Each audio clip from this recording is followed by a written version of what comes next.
মা, তুমি আমাকে একটু হেল্প করবে? কেমন হেল্প? আমার গাড়িটা খারাপ হয়ে গেছে, সামনে গিয়ে মেকানিকের দোকান। তুমি কি একটু আমার গাড়িটা ধাক্কা মারবে? আরে আমি কি মজদুর যে আপনার গাড়িকে ধাক্কা মারবো? নিজে করে নিন, আমাকে একটু হেল্প করবে? হ্যাঁ বলুন, কি হয়েছে?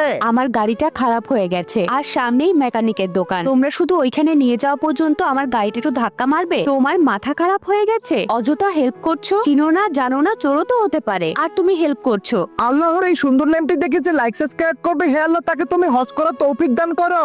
বাবা, আমাকে একটু সাহায্য করবে? হ্যাঁ বলুন। 1 থেকে 2 কিলোমিটার পর মেকানিকের দোকান, ওইখানে নিয়ে যাওয়া পর্যন্ত তুমি একটু ধাক্কা মেরে দেবে? আপনি গাড়িতে বসুন, আমি ধাক্কা মারতেছি। বাবা, তোমাকে অসংখ্য ধন্যবাদ, কিন্তু আমাকে একটা কথা বলো, তোমার মার কি হয়েছে? হঠাৎ করে আমার মার শরীর অনেক খারাপ হয়ে যায়, এরপর আমি হসপিটালে ভর্তি করি, কিন্তু চিকিৎসা করার মতো এখন আমার কাছে টাকা নেই, বুঝতে পারতেছি না কি করব। বাবা, এখানে কিছু খাবার আছে। দেখি মেম সাহেব কি খাবার দিল আমার মার জন্য। আরে এতগুলো টাকা!